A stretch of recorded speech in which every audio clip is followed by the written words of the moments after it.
아, 안녕하세요. 바른투자 커뮤니티 주식부자 양성소 멘토를 맡고 있는 이빨 톡톡입니다. 오늘은 거의 패닉 장세였어요. 그래서 그 부분이 언론도 거의 도배되다시피 해서 그 부분을 한번 체크를 해볼까 합니다. 자, 오늘의 이슈 체크는 코스닥 7% 급락, 자, 패닉 장세 대응법, 반등을 기다려야죠. 이거는 정상적인 게 아니죠. 지금 이렇게 빠진 거는 정상적인 게 아니고 불안감이 이제 극대화되고 공매도 좀 늘고 또 신용 물량 좀 쏟아지고 하면서 이제 급락이 거의 역사적인 급락이 나왔는데 요 부분에 대해서 이제 좀 이야기를 한번 해볼까 합니다. 일단 제가 8월 2일날 저번 주 금요일이죠. 요번 주부터 단기 바닥이 잡히지 않을까라는 주부터 단기 바닥이 잡히지 않을까. 단기 바닥이라고 이야기하는 이유는 좀 확인해야 될 부분들이 있어서 단기 바닥 아니면은 장기 바닥인데 이제 이거는 신용 물량이 나오고 그 물량이 다 나오면 악성 매물이 거의 끝나고 이제 다 대기 이슈들이 이제 일본 수출 규제라든가 그런 부분들도 다 이미 이제 현실화 됐기 때문에 바닥을 잡아가는 과정이라고 보고 있는 거고요. 이제 장기 바닥인지는 확인을 해야 되는 게 뭐냐면 금융위기가 오냐 안 오냐인 것 같아요. 금융위기가 오면은 이제 금융위기가 오면은 이게 인정이 되는 순간부터 이제 바닥이라고 보면 될 것 같고요. 만약에 중국이 금융위기가 온다 그러면 그때부터는 이제 미국이랑 협상이 없습니다. 협상 없어요. 해줄 수 있는 것도 없고 이걸 막기 위해서 이제 협상이라는 걸 하려고 그러는 거라서 미중 무역 분쟁 같은 경우도 그러니까 이 부분은 이제 좀 보겠습니다. 코스닥 시장이 지금 보면 2007년도 8월 16일 이후 12년 만에 낙폭이 가장 컸다. 하락이. 이거는 바이오 영향이 크다고 봐야죠. 이제 임상 3상 기업들이 이게 성공률이 50%가 안 되나 봐요. 56%인가 이런 걸로 내가 알고 있는데 지금 HLB 실패했지. 그리고 신라젠 실패했지. 그리고 인보사 티슈진 실패했지. 우리나라에서 보면은 이게 임상 3상 가갖고 요렇게 실패를 많이 한다는 거는 이거 통계가 조금 이거 문제가 있는 거 아닌가. 요런 생각도 해봅니다. 지금 이제 남은 거는 이제 헬릭스미스하고 메지온하고 등등 있죠. 보면은 얘네들이 어떻게 되느냐에 따라서 좀 추이가 달라질 것 같고 오늘도 보니까 헬릭스미스도 급락이 나오고 한 게 신라젠이 저번 주 금요일날 이제 점한가 나오고 오늘은 이제 하한가가 안 들어가지 않을까 싶었는데 오늘 이제 하한가 들어가면서 장이 굉장히 안 좋고 하다 보니까 아직 임상 이슈가 남았으니까 헬릭스미스도 불안한 거죠. 그래서 급락이 나온 것 같고 메지온 같은 경우는 이거는 잘 모르겠어요. 아무래도 성공을 하면은 얘가 제일 확률이 높을 것 같긴 한데 좀 봐야 될 것 같습니다. 그래서 임상 같은 경우가 굉장히 어렵구나 라는 게 이제 증명이 된 거고 바이오 쪽에는 이제 앞으로는 돈이 많이 안 들어가면 임상보다는 이제 기술 수출하는 이쪽으로 아무래도 많이 이제 진행이 될 가능성이 높겠구나. 기업들도 그렇게 보면 될 것 같아요. 그러니까 임상을 하는데 임상 비용이 보통 이제 삼상 같은 경우에 이거 한 1,000억 정도 들어간다 그래요. 그러면은 이거는 적자 내는 기업들이 다 이게 대기업에서 돈 있는 기업들이 하는 게 아니니까 거의 다 보면 부채로 하는 거란 말이에요, 이게 임상을. 근데 임상이 실패하고 뭐하고 하면 이제 다시 이제 투자 자금이 안 들어가 있죠. 그럼 이제 상장 폐지까지 이제 가능한 그런 구간이라고 보고 이제 해야 되는 거고. 그러니까 최악의 구간을 염두에 두고 해야 되는 거예요, 바이오 투자는. 그렇게 된다고 이제 보여지고, 제가 생각했을 때는 헬스케어 쪽도 이제 진짜 모아갈 구간이 온 것 같아요. 요쪽도 이제 제약 의료 장비에서는 반복적으로 지금 말하고 있지만 우리는 지금 비중을 아예 다 빼놨는데 요거를 지금 이제 사실 타이밍 같은 거는 제가 얘기를 하고 싶지 않지만 타이밍을 좀 보고 있습니다. 그래서 요런 쪽에서 지금 미래 가치로 보면 저평가다 싶은, 이렇게 쌀 때가 있었나 싶은 그런 구간까지 오긴 한 것 같아요. 지금 바이오만이 아니고 전체가 다 그런 것 같아서 지금 시장에서 거의 한 70% 80%는 시장에 있는 종목 중에 상장되어 있는 기업들 중에서 70% 80%는 지금 금방 어디가 이제 몇 년 후에 보면 바닥에 근접한 구간이 아닐까. 바닥 아니면 무릎이겠지 뭐. 그러니까 금융위기가 온다 그러면 무릎일 거고, 금융위기가 오지 않는다 그러면 바닥이겠죠. 그렇게 생각을 하면 될 것 같고요. 이제 바이오 섹터에 이제 민낯이 드러나면서 이제 하락폭을 키웠다. 근데 오늘은 거의 뭐 증시가 거의 폭락 수준에 있었기 때문에 헬스케어 섹터가 많이 빠졌다고 보기는 좀 어려울 것 같아요. 그냥 전체적으로 많이 빠진 장이고, 신용매물이 쏟아지고 공매도가 덮치고, 자, 매수세는 부족한데 물량만 쏟아진 거죠. 여기에서 이제 우리가 봐야 될 거는 오늘 보니까 또 이제 뉴스가 나왔더라고요. 뉴스가 나왔는데 이제 금융이라 그래야 되나? 아무튼 우리나라 거기에서 이제 공매도 한시금지. 요게 2008년도에 리스크가 있을 때는요 8개월 금지했습니다. 그리고 2011년도에는 3개월. 요 카드가 지금 아직 우리나라는 안 쓰고 있어요. 중국 같은 경우는 요 카드가 이미 들어가 있는 거고, 우리나라는 이게 안 쓰고 있어서 지금 좀 단기적으로 낙폭이 더 크다고 생각을 하면 될 것 같고, 요런 부분에 카드가 들어오기 시작하면 매수세가 잡힐 가능성이 굉장히 높습니다. 일단 공매도 물량이라도 이제 해지를 해야 되잖아요. 더 이상 이제 공매도를 쌓아갈 수 없다 그러면 뭐 매수세가 조금만 올라도 이제 급등하는 거니까. 매수세가 많이 들어올 필요도 없이 이제 지금은 이제 뭐 팔 물량은 다 나갔다고 봐야 돼요.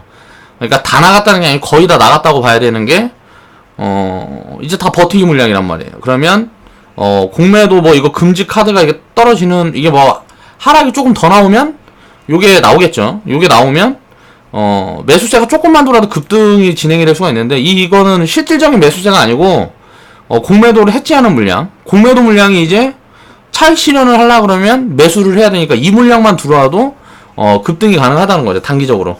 그러면 요런 것들은 뭐 단기 급등일 거고, 요런 부분들을 좀 체크하면서 보면 될 것 같고요. 제가 개인적으로 생각할 때는 역사적인 기회가 오고 있다고 보고 있습니다. 그러니까 뭐 2008년도나 1998년도나 IMF 때는, IMF 이거는 이제 금융위기가 와야 되겠죠. 금융위기가 떨어진다 그러면 지금 자리에서도 이제 지수가 뭐 한 20% 더 빠질 수 있겠죠. 한 20% 더 빠지면 뭐 1600포인트까지 이렇게 빠질 수 있겠는데, 이건 이제 확률이 5% 미만이라고 보고 있고, 나머지 95%는 2008년도에 이렇게 바닥 잡았던 시점처럼 이렇게 자꾸 움직일 가능성이 굉장히 크다고 보고 있습니다. 이유는 뭐냐면 IMF 때처럼 되려 그러면 일단 뭐 중국이 부채가 터져야 되겠죠. 지금 중국이 굉장히 힘든 상황이기에 미국에서 이제 관세 두들겨 맞고 뭐하고 하다 보니까 외화가 굉장히 빠르게 유출되고 있습니다. 그래서 지금 여력이 많이 없어요. 중국이 2018년도랑 지금이랑 비교하면 여력이 많이 없어서 미국에도 해줄 게 많이 없어요. 점점 줄어든다고 봐야 돼요. 경기가 안 좋아지고 있기 때문에. 그러면 미국도 여기서 이제 질질 끌어갖고 오래 걸려버리면 사실 이거 협상은 뭐 이제 뭐 빅딜은 거의 뭐 어려운 구간에 간다고 봐야 되고, 지금 구간에 이제 협상을 한다거나 올해 안에 이제 뭐 대충 이제 스몰 딜이라도 해가면서 간다거나, 아니면 뭐 중국이 뭐 금융위기를 맞아야죠. 그런 구간으로 갈 것 같아요. 이렇게 된다 그러면 IMF 때처럼 그렇게 올 수가 있겠는데, 요 확률은 저는 아직도 5% 미만이라고 보고 있습니다. 일본 수출 규제 부분도 마찬가지고요. 반도체 공급을 줄여버리면 일본 수출 규제 같은 경우도, 이것도 만약에 반도체로 공급량을 이제 글로벌 밸류체인을 무너뜨려버리면 이거는 이제 뭐 금융위기 수준으로 가는 거죠.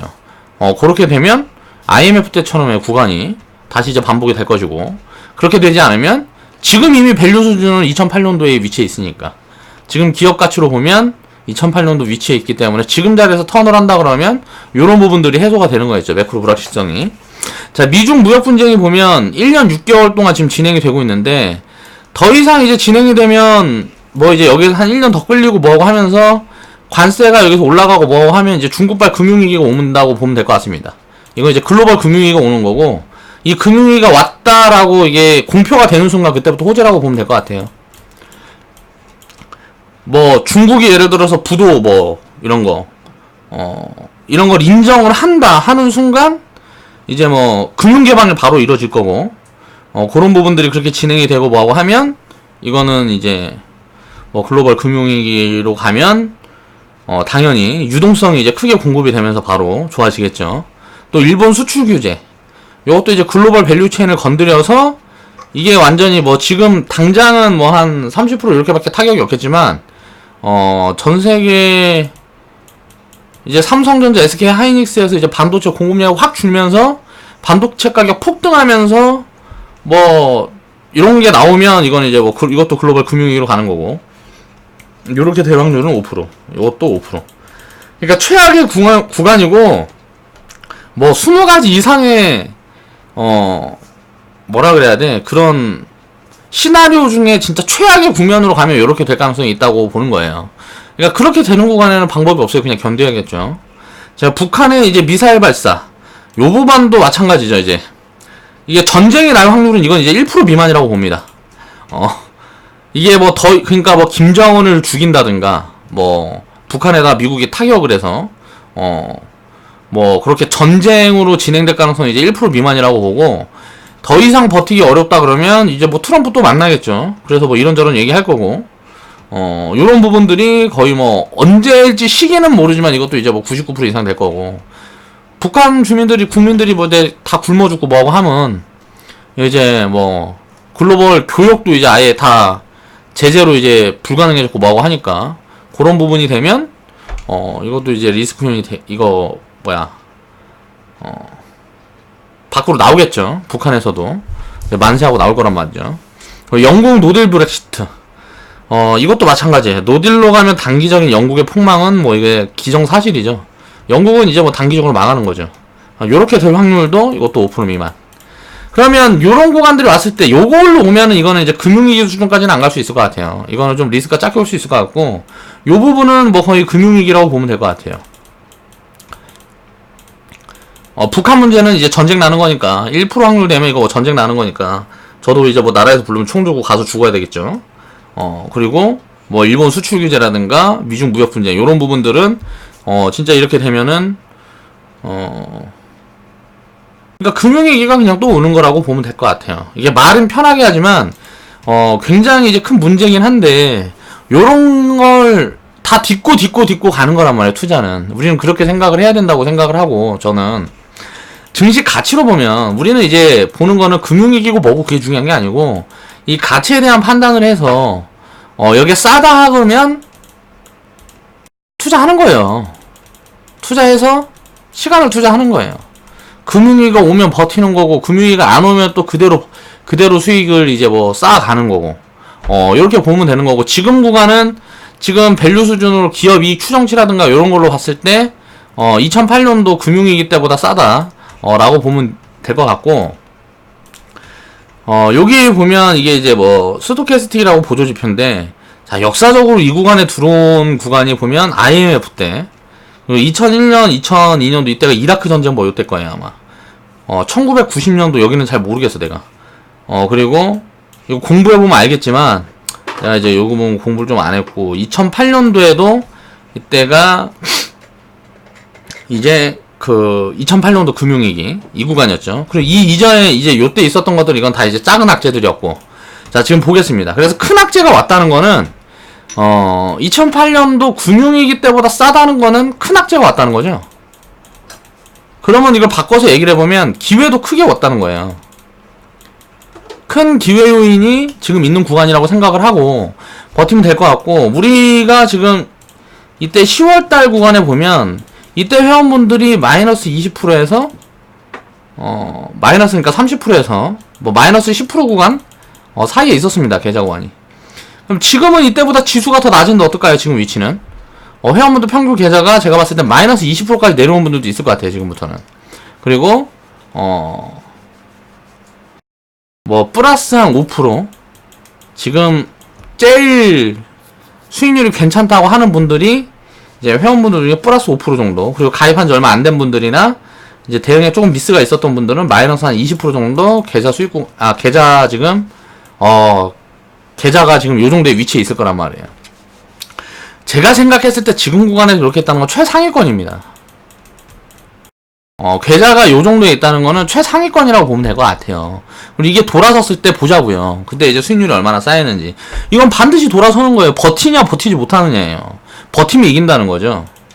그러니까 이게 금융위기가 오면 어떻게 될까요? 여기서 한 번 더 무너지겠죠. 1800 뭐 여기까지. 그러면 요 구간에는 이제 뭐 마이너스 30%, 뭐 마이너스 뭐 15%, 뭐 요렇게까지 내려가겠죠. 지금 구간에서 지수가 한 번 더 무너진다 그러면 요렇게 온다 그러면 또 견디는 거예요. 왜? 여기에서 한 번 빠졌다 지금 구간까지 오면은 이미 플러스로 돌아선다고. 그러니까 요 부분들을 반복적으로 우리는 경험했기 때문에 이걸 이제 이해를 해야 된다는 거죠. 2008년도 금융위기 때 보면 이때가 이제 기업 이익이 이제 한 40조 정도 나왔습니다. 40조 정도 나올 때 지수 포인트는 이제 800포인트 근방까지 빠진 거고요. 2007년도에 보면 이때 이제 70조 정도였는데 기업 이제 뭐 가치 이거는 버블이 이제 한 30%. 버블이 이제 30% 정도 껴있던 구간이고, 가치 구간으로 보면 이때가 뭐 적정 가치나 비슷했을 거예요. 이때가 요때나 비슷했다고. 여기에서 이제 제가 6월 달에 사인 드리고 뭐하고 했던 거는 여기서 한 번 더 치고 갈 거냐, 요게 나올 거냐 안 나올 거냐인데, 요게 나올 가능성이 더 높다고 했던 거죠. 이제 무역 분쟁만 해소되고 뭐하고 하면 이 당시에 작년 6월이죠. 작년 6월에 이게 해소됐으면 요렇게 됐을 가능성이 저는 높다고 본 거예요. 근데 그렇게 되지 않았어요. 결국 무너졌죠. 그러면 어떻게 됐을까요? 여기에서 이게 사라지고 이 버블이 사라지고 그냥 무너져서 저평가 준 거예요. 그러니까 이게 이 위에 거만 없어졌다고 생각하면 된다고, 지금 구간에서. 그래서 여기에서 이렇게 무너져서 여기랑 여기랑 지금 밸류가 비슷한 구간인데 2008년도보다 지금 싸다고 판단이 돼요. 2008년도 위치가 거의 2000포인트 정도.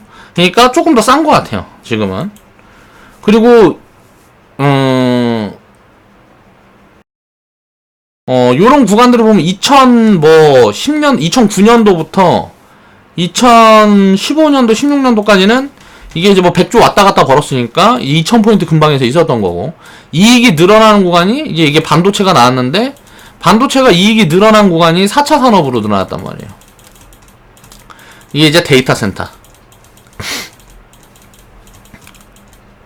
이게 의미하는 게 뭐냐면 기존에 없었던 수요처예요. 그러니까 데이터 센터라는 거는 반도체는 PC, 그리고 모바일, 뭐 이쪽이 대부분이었는데, 요게 이제 데이터 센터라는 게 새로 나온 거예요. 5G 같은 거, 자, 인프라 구축이 되면서, 자, 여기에 대한 데이터 센터가 엄청 들어가고, 또 서비스 기업들이 뭐 전 세계에서 제일 큰 기업들이 다 이제 서비스 기업이죠. 아마존, 온라인 마켓 서비스 기업, 자, 구글, 유튜브 뭐 이런 거 서비스하는 기업, 그리고 OS 같은 거 서비스하는 기업들. 그러니까 무슨 어떤 IT 서비스 기업들이, IT 서비스라는 건 뭐예요? IT 어떤 상품을 만들어 갖고 클라우드 사업이 엄청나게 크고 있다는 거예요. 그러니까 기존에는 없었던 거란 말이에요, 이게. 이런 신규 수요가 새로 생기는 게 4차 산업이라고. 근데 그게 이제 아직 시작 단계고, 아직 시작도 안 한 거죠. 인프라가 아직 구축도 안 됐으니까. 이게 구축되고 뭐하고 하면 어떻게 돼요? 자, 요런 장세가 다시 올 거라고 저는 보는 거예요. 이 시점이 언제일 거냐? 이게 1년 올지 3년 올지 모르죠. 일단 지금 미중 무역 분쟁이 어떻게 해결이 돼야 되고, 한국, 일본 뭐 요 부분이 어떻게 이제 해결이 돼야 되겠죠. 여기서 뭐 쌈박질을 한 다음에 뭐 누가 뭐 해갖고 좀 많이 가져오고, 점유율을 많이 가져오고, 어디다 좀 내주고 뭐 이렇게 하면서 이 네 개의 나라가 미국, 중국, 한국, 일본이 이게 어떻게 보면 뭐라 그래야 되지? 4차 산업에서 제일 혜택을 많이 볼 나라가 이 네 개의 나라란 말이에요. 미국, 중국, 한국, 일본. 근데 여기에서 서로 주도권을 가지기 위해 한국은 일본이랑 미국은 중국이랑 지금 쌈박질을 하고 있는 거란 말이에요. 요게 해소되면 이게 본격적으로 기업 투자가 진행이 될 거라는 거죠. 그 시점을 어떻게 알 거냐, 정확한 타이밍을 모른다는 거죠. 투자를 안 하면서 이걸 계속 공부하면서 내가 내 돈이 들어갈지도 않은데 이렇게 공부하면서 그 타이밍을 잰다? 그거는 사실 말이 안 되는 소리고, 지금처럼 투자를 하면서 그냥 견뎌가야 되는 거야. 이런 리스크 요인이 오는 거는 견뎌가면 좋은 구간이 반드시 올 거라는 거죠. 그걸 믿고 하면 된다고 생각해요. 그러니까 우리나라 기업들을 믿어야 되고, 이게 지금 정부의 문제도 굉장히 큰 것 같습니다. 그러니까 우리나라가 지금 이만큼 그러니까 외교적으로 이렇게까지 되지 않을 수 있는 가능성들이 충분히 있었던 것 같아요. 좀 외교에서 실패를 많이 한 것 같고, 또 한국 기업들, 한국이라는 나라가 투자가 굉장히 문제가 되고 있는 것 같아요. 지금 우리나라가 뭐냐가 문제냐면, 법인세가 우리나라는 25%였나? 여기에서 21%인가에서 25%로 늘렸어요, 법인세를. 법인세. 근데 미국이 어떻게 됐냐면, 이건 이제 한국입니다, 한국. 미국은 35%였는데 법인세가 35%에서 이걸 21%로 줄였단 말이에요. 그러니까 지금 생각을 해보세요.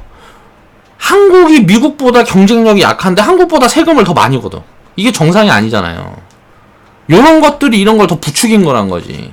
기업들의 투자 위축, 해외로 자금이 나가고 뭐 요런 걸 부추긴 거라는 거지.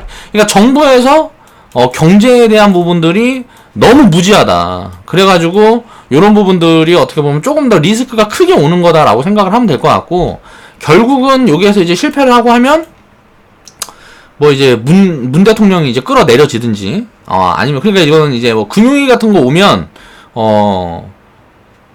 이제 문정부 모가지 잡고 이제 끌어내리겠죠. 그런 거 오지 않으면야 뭐 그냥 지금처럼 가는 거고. 그리고 뭐 이제 일본 같은 경우도 모르겠어. 법인세가 모르겠어. 이거는 내가 일본 같은 경우는 잘 모르겠는데, 미국만 봐갖고, 미국이고 중국이고 어디고 전 세계적으로 다 지금 법인세를 내리고, 우리나라 경쟁력이 생산성이 그러니까 미국보다 떨어지는 그런 구간을 왔단 말이야. GDP가 미국은 5, 6만 되는데 GDP가 5, 6만 돼요. 그러니까 그 이전에는 어때요? 35%, 25% 여기에서 균형이 맞았단 말이에요. 법인세 같은 부분이. 우리나라는 어때요? GDP가 3만이에요. 그러니까 경제에서 완전 삽질하고 있는 거예요. 정부에서. 그러니까 규제 같은 부분도 마찬가지고, 우리나라가 유럽만큼 살지를 못하는데 규제를 유럽보다 세게 했으니까 이거는 미친 짓거리. 그러니까 이런 것들이 다 복합적으로 작용을 해서 요런 리스크가 오는 거다라고 생각을 하면 될 것 같고, 요런 리스크는 결국은 되돌린다는 거죠. 지금 최근에 보면 어때요? 일본 문제가 터지면서 한국이 어때요? 지금 이제 소재 부분이라든가 요런 데서 이제 규제 풀고 무슨 뭐 지원책 내면서 정부 자금 집어넣고, 이게 뭐 7년 동안 7조를 집어넣겠느니 막 얘기하잖아요. 관련 산업에 뭐 소재라든가 요런 산업에 거기다가 무슨 뭐 법인세 당분간 줄여주고, 이거를 무슨 뭐 반도체 요쪽만 하는 게 아니고 전체적으로 다 줄여줘야 된다고.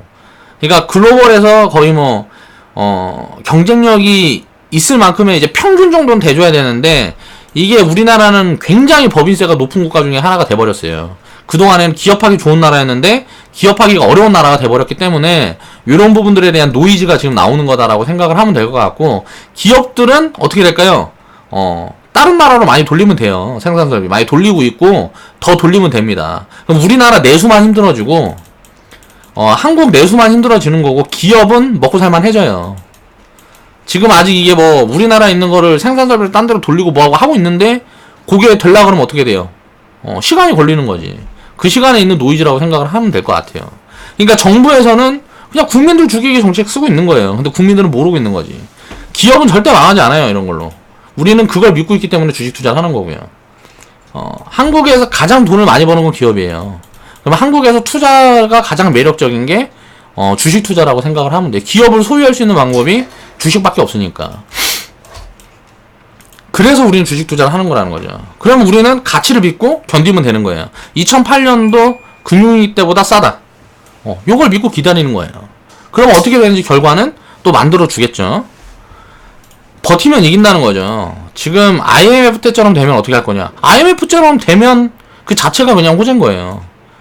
그러니까 IMF 때 보면 2일 전까지, 제가 이때는 내가 어렸을 때라 자세히 기억은 안 나요. 그냥 뭐 언론 짜집기 같은 거 해보면 IMF 2일 전까지 국가에서 괜찮다고 IMF 발표를 했죠. 그리고 나서 구제금융을 받았으니까 당연히 투자자한테 대응 호재죠. 기업들은 논하는 거지. 왜? 자산 가치가 그만큼 싸져 있었는데 돈이 이제 도는 거잖아요. 돈이 안 돌아와서 문제가 생겼는데 돈이 들어가는 자체가 이제 대응 호재가 되는 거죠.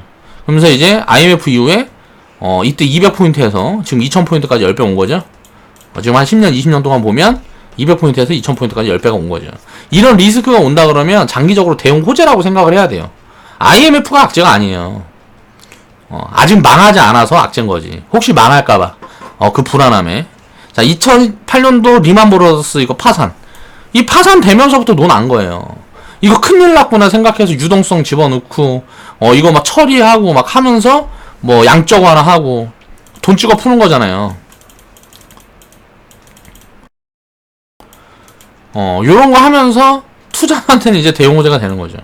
돈을 찍어 풀었으니까 화폐 가치를 강제적으로 떨구니까 어떻게 돼요? 물가 올라가고, 물가 올라가면서 이제 인플레가 잡히니까, 경제가 사는 거죠. 뭐 이런 거지 뭐. 그리고 앞으로 이제 최악으로 치닫아서 중국의 금융위기가 오면 어떻게 될까요? 그 자체가 대형 호재예요. 금융위기 오면 이 돈을 자체적으로 할 수가 없는데 어떻게 할 거예요? 외화 받아야 될 거 아니에요. 외화 받는 게 뭐예요? 금융 개방이죠. 이거를 유리하게 하기 위해서 지금 중국은 버티고 있는 건데, 미중 무역 분쟁에는 이게 들어가 있지 않아요. 근데 자체적으로 지금 중국이 금융 개방을 원하고 있단 말이에요. 왜 돈이 없어요. 그러니까 여력이 없다는 거지. 그래서 외화를 끌어다 쓰고 싶은데, 쉽게 말하면 지금 규제를 이렇게 묶어놓고 이렇게 해서 금융 개방이 되지 않은 상태에서 외화들이 들어오질 않는 거예요. 그래서 외화를 유입을 시키려면 어떻게 해야 돼요? 금융 개방을 해야 되는 거죠. 금융 위기가 오면 이게 빨라지는 거지. 이게 속도가 붙는 거예요. 그럼 어떻게 될까요? 여기에 투자 자금이 들어가고 뭐하고 하면 이제 돈이 도는 거죠. 그러면 당연히 경제는 좋아지는 거고. 자, 한국의 가계부채가 터지면 어떻게 될까요? 그 자체가 이제 투자자한테 대형 호재예요. 지금 가계부채에 우리나라 가계부채가 뭐 역대 최대치를 계속 이제 달성을 하고 있는데, 이거의 대부분은 이제 부동산일 거란 말이에요. 이 가계부채의 대부분은 지금 흔히 말하는 부자가 아닌데 부자라고 생각하는, 그러니까 쉽게 말하면, 대출 빼면 예를 들어서, 대출이 무슨 뭐 예를 들어서 200억이면, 대출 빼면은 뭐 50억 남는 거예요. 50억, 100억 남아. 이게 내 자산이라고 착각하고 있는 거지. 요거는, 자, 자산 가격에 30% 빠져버리면, 자, 깡통입니다, 깡통. 그러니까 주식시장 신용이랑 똑같다고 생각하면 돼요.